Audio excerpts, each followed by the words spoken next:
यामध्ये 2 मोठे चमचे सेंधव मीठ घालूया। सेंधव मीठ तुमच्याकडे नसेल तर साधं मीठ घातलं तरीसुद्धा चालेल। 1 लहान चमचा हळद घालूया आणि आता याला व्यवस्थित मिक्स करून घेऊ।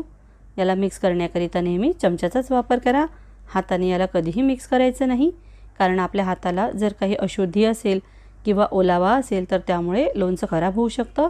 हवं असल्यास तुम्ही याला असं टॉस करून सुद्धा मिक्स करू शकता। आता हे सर्व व्यवस्थित मिक्स झालेलं आहे। यावर एक झाकण ठेवून याला 4 ते 5 तासांकरिता असंच ठेवून देऊया। 4 ते 5 तास पूर्ण झालेले आहेत। यावरचं झाकण काढूया। बघा, हळद आणि मिठामुळे आंब्याला हे पाणी सुटलेलं आहे। आता आपण एक मोठं ताट घेऊया आणि यामध्ये या आंब्याच्या फोडी याप्रमाणे अगदी पातळसर पसरवून घेऊ। आता आंब्याच्या फोडी व्यवस्थित पसरवून झालेल्या आहेत। याला आता आपल्याला 2 तासांकरिता उन्हात ठेवायचं आहे। याला थोडंसं मॉइश्चर फ्री आपल्याला करायचं आहे, खूप जास्त कोरडं नाही